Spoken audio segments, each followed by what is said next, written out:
오늘은 추수감사절입니다. 이 추수감사절은 어떻게 유래되었는지 아마 여러분들이 잘 알고 계실 것입니다. 근거가 있지요. 성경에서 나왔습니다. 우리 다 같이 출애굽기 34장 22절 읽어볼까요? 칠칠절 곧 맥추의 초실절을 지키고 새말에는 수상절을 지키나. 자, 맥추의 초실절은 맥추절을 뜻하는 것입니다. 초자를 왜 붙였냐 하면 처음 곡식을 거두는 날이다. 그래서 맥추절, 그래 초실절 이렇게 다 표현을 하지요.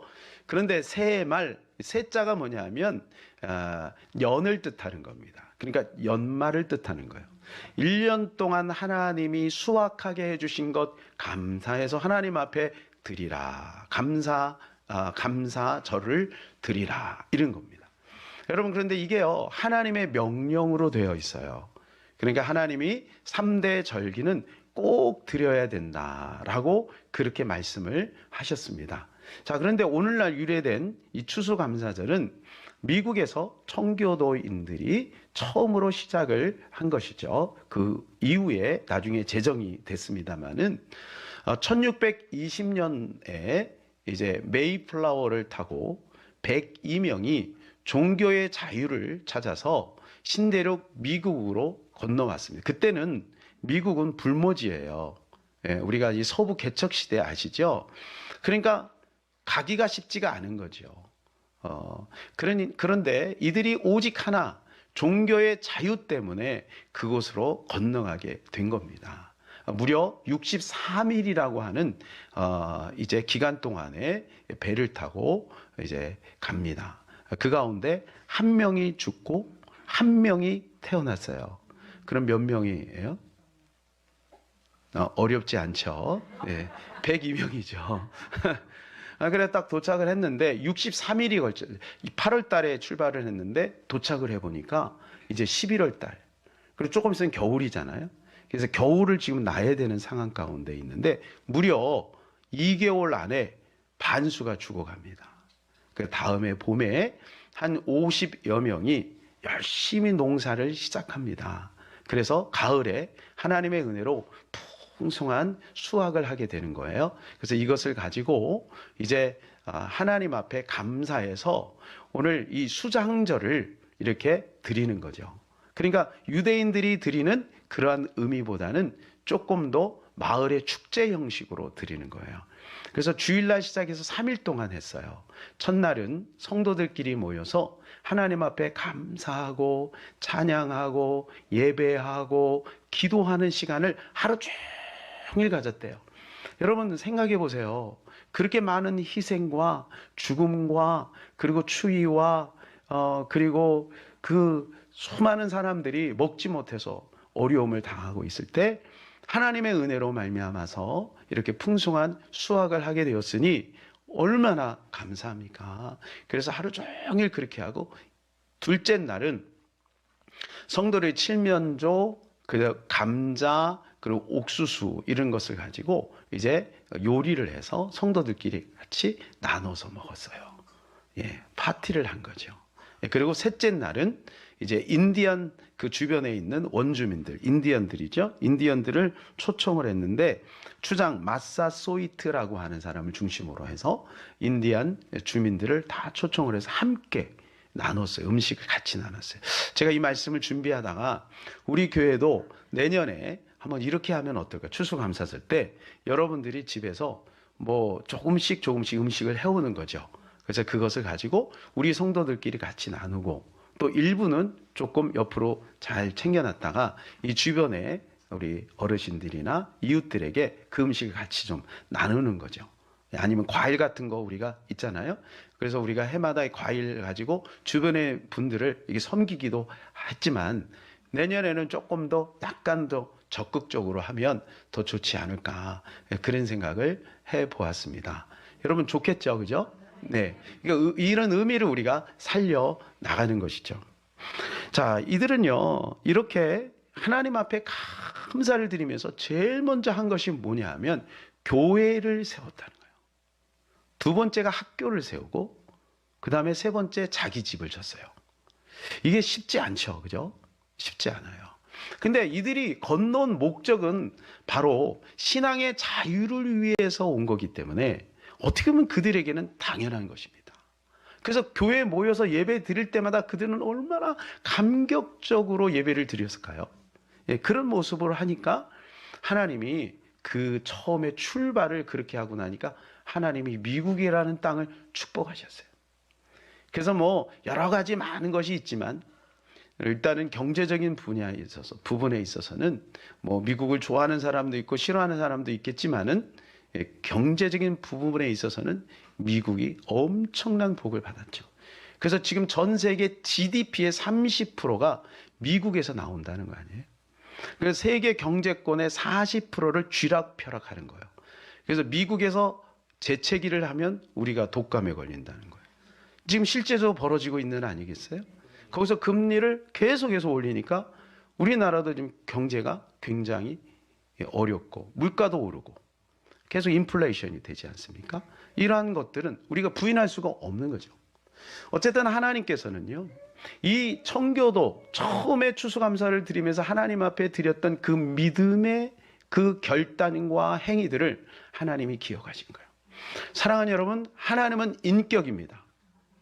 그렇기 때문에 우리가 하나님 앞에 감사할 때 하나님이 더 기뻐하시는 거예요. 예. 성경에 보면 불평하는 사람들을 하나님 굉장히 싫어하시고 하셨던 것을 우리는 잘 알죠. 그래서 우리는 믿음으로 하나님 앞에 감사를 드려야 될 줄로 믿습니다. 이들이 왜 그렇게 했느냐, 이 이유를 보면 그들의 감사는 남다른 감사인 것을 우리가 알 수가 있어요. 1600년대가 들어서 그때부터 이제 이 국교회, 구교회, 이 카톨릭이 개신교를 박해하기 시작하는데요. 어마어마한 박해가 있었어요. 그래서 1618년도에 30년 전쟁이 있습니다. 30년 전쟁은 30년 동안 유럽에 전쟁이 있었다는 거예요. 이 30년 전쟁을 통해서 800만 명이 죽습니다. 그래서 1600년대 전후로 해가지고 무려 유럽에서 5천만 명이 죽어요. 종교전쟁이 종교전쟁. 저는 이 역사를 보면서요, 지금 우리나라가 신앙생활하기가 참 어려운 부분도 있어요. 여러 가지로 어려운 부분도 있지만 그래도 너무 감사하다.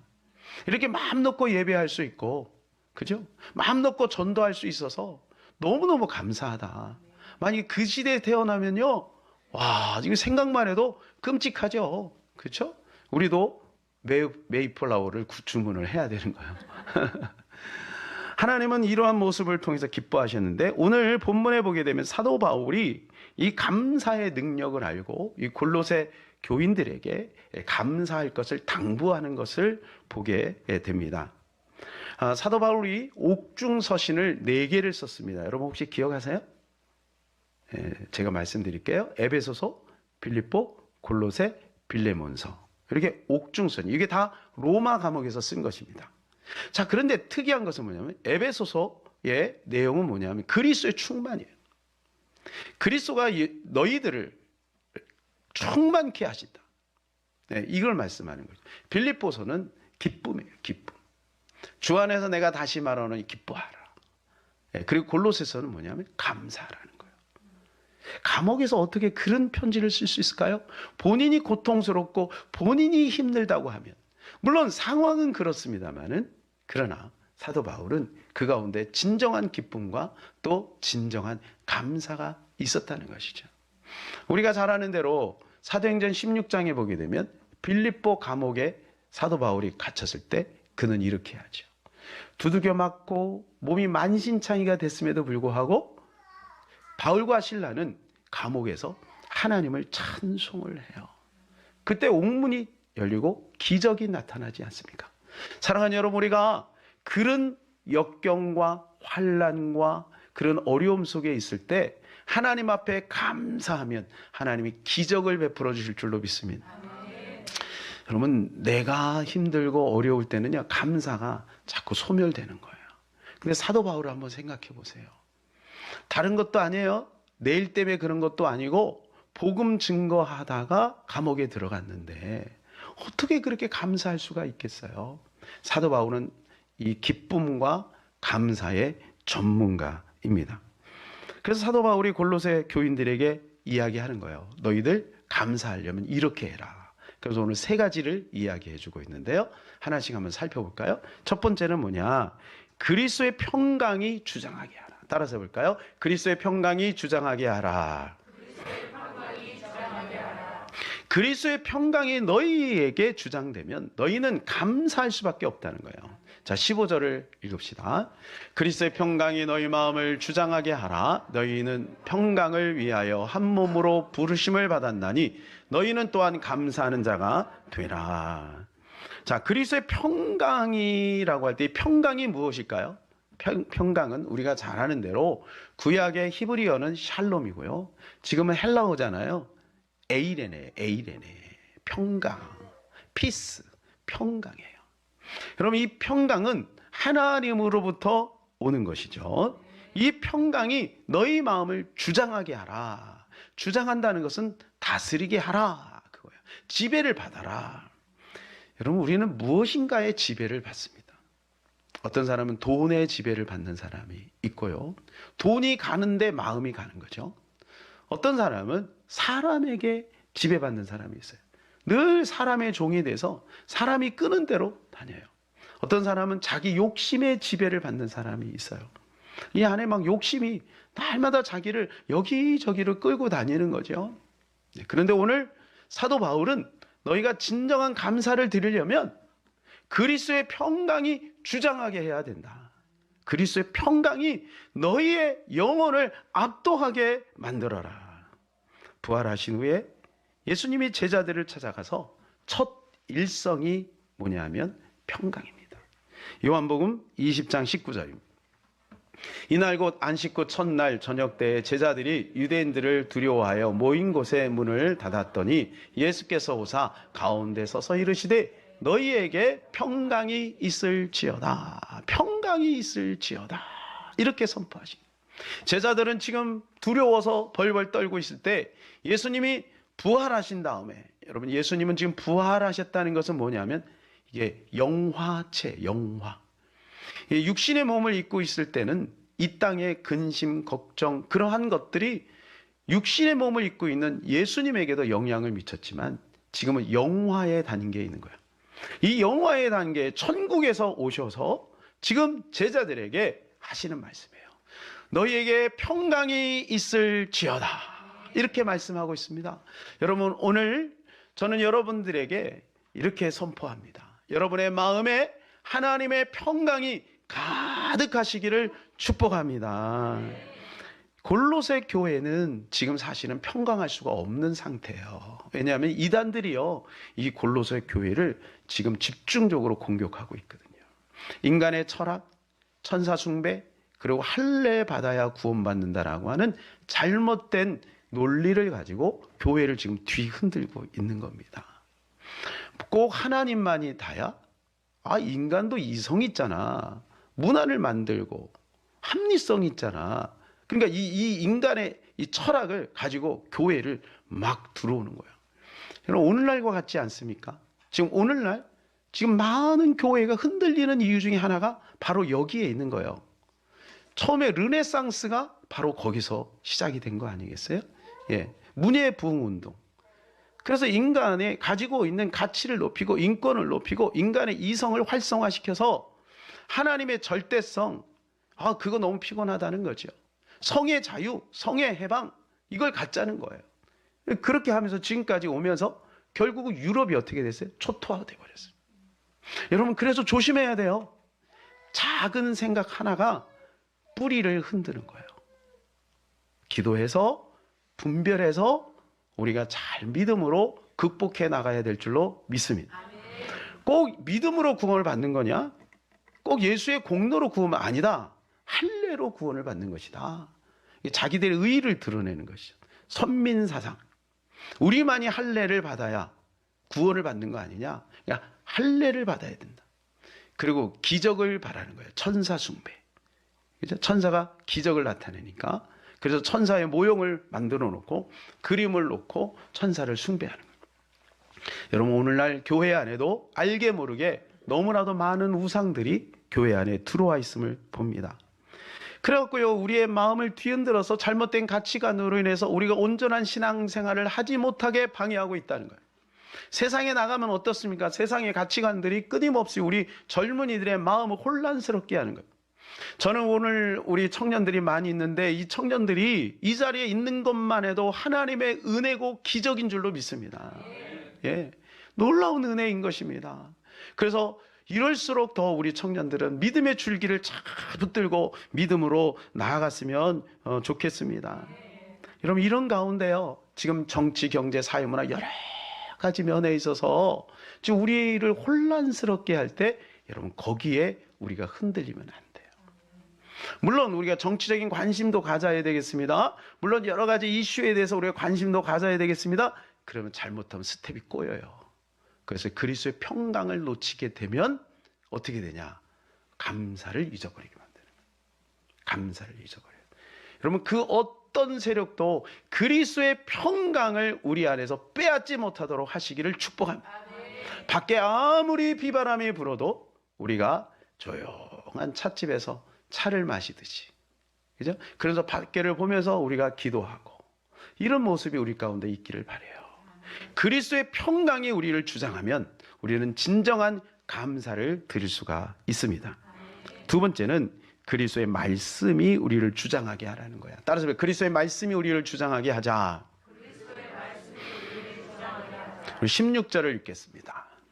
그리스도의 말씀이 너희 속에 풍성히 거하여 모든 지혜로 피차 가르치며 권면하고 시와 찬송과 신령한 노래를 부르며 감사하는 마음으로 하나님을 찬양하고. 그리스도의 말씀이 우리를 주장하게 해요. 그래서 공동체 안에서 하나님의 말씀 운동이 활성화되어져요. 서로 가지치고 권면하고, 그리고 하나님 말씀을 가지고 찬송시를 만들고. 예. 오늘날 보면 이 찬송이요, 두 종류가 있는 것 같아요. 찬송이 하나님의 말씀을 중심으로 해서 주님의 영광을 드러내고 예수 그리스도를 높이는 그런 찬송이 있는가 하면, 아니면 자기 위로. 오늘 이런 찬양이 굉장히 많아졌어요. 자기 위로. 물론 위로가 됩니다. 그거 들으면 위로가 돼요. 그런데 그게 유행에 따라서 흘러가서 잊혀지기도 하더라고요. 근데 찬송은 어때요? 고전 찬송은 계속해서 불러도 하나님의 말씀을 중심으로 있으니까 부르면 부를수록 우리의 영혼이 솟아가는 것을 보게 되는 거죠. 그러니까 저는 복음성가는 다 잘못됐고 찬송은 다 옳다 이렇게 말하는 것은 아니에요. 왜냐하면 복음성가에 있는 것도 찬송으로 들어가기도 하고 어떨 때는 찬송가에 있는 것도 빠지기도 하니까요. 그러나 중요한 것은 뭐냐 하면 하나님의 말씀이 드러나고 하나님의 말씀이 활성화되는 찬송을 우리가 불러야 되는 것이죠. 그러면 우리의 영혼이 살아난다는 것입니다. 히브리서 4장 12절 말씀을 읽어볼까요? 하나님의 말씀은 살아있고 활력이 있어 좌우의 날선 어떤 검보다도 예리하여 혼과 영과 및 관절과 골수를 찔러 쪼개기까지 하며 또 마음의 생각과 뜻을 판단하나니. 하나님의 말씀은 치료한다. 여러분, 말씀을 들으면요 치료가 일어나요. 우리가 몸이 아프면 병원에 가죠. 그래서 의사가 이런 말을 하죠. 이렇게 하시고 운동은 이렇게, 식이요법은 이렇게 하세요. 그리고 약을 먹어요. 그죠? 그럼 어때요? 마음의 위로가 돼요. 그리고 실제로 약 효과가 있어요. 하나님의 말씀은 그거보다 더 강한 치료의 능력이 있는 줄로 믿습니다. 여러분, 그걸 믿으세요. 그러니까 어떻게 했냐면 약 먹으면서 기도하면서 약을 드세요. 기도하면서 보약을 드세요. 기도하면서 식사를 하세요. 여러분, 그러면 그것이 우리를 더 많은 치료와 능력으로 함께하게 될 줄로 믿습니다. 세 번째는 무엇을 하든지 주 예수의 이름으로 하라는 거예요. 따라서 볼까요? 주 예수의 이름으로 하자. 자, 우리 17절 읽을까요? 또 무엇을 하든지 말에나 일에나 다 주 예수의 이름으로 하고 그를 힘입어 하나님 아버지께 감사하라. 예, 무엇을 하든지 말에나 일에나 다 주 예수 그리스도의 이름으로 하라는 겁니다. 자, 예수의 이름으로 하라는 것은 무슨 의미일까요? 저는 두 가지로 한번 압축을 해봤는데, 첫 번째는 뭐냐? 예수의 이름을 앞장 세워서 가라는 거예요. 여러분, 우리가 어디를 가든지 예수의 이름을 앞장서서 가시기를 바랍니다. 마귀는요, 예수의 이름 앞에 벌벌 떠는 것입니다. 환경은 바뀌어도 우리 주 예수의 그리스도의 이름은 여전히 어제나 오늘이나 영원토록 동일한 줄로 믿습니다. 우리의 사극을 보게 되면요, 가끔 암여거사 출도요 그러죠, 그죠? 그러면요, 탐관오리들이 벌벌벌벌 떱니다. 뭘 떨어요? 그냥 싸워가지고 암여거사 목 베버리면 되는데. 근데 그렇게 못한다는 거예요. 왜 그러냐면 암행어사는 왕이 직접 임명을 한대요. 그러니까 암행어사를 건들면 왕을 해야 하는 거예요. 왕에게 도전하는 거예요. 그러면 살아날 길이 없지 뭐. 그거 다 아는 거죠. 우리가 예수 그리스도의 이름으로 나가면 원수마귀 악한 것들은 벌벌 떨게 될 줄로 믿습니다. 그래서 우리는 담대하게 예수님의 이름으로 나아가야 하는 것입니다. 사랑하는 여러분, 직장에 갈 때도, 사업하러 갈 때도, 공부할 때도, 새로운 자리에 갈 때도, 새로운 만남이 있을 때마다 예수님의 이름을 선포하고 나아가시기를 축복합니다. 또 한 가지는 뭐냐? 주 예수의 이름으로 하라는 것은 뭐냐? 예수 그리스도의 이름의 명예를 걸라는 거예요. 거기에 걸맞게 살아가라는 거예요.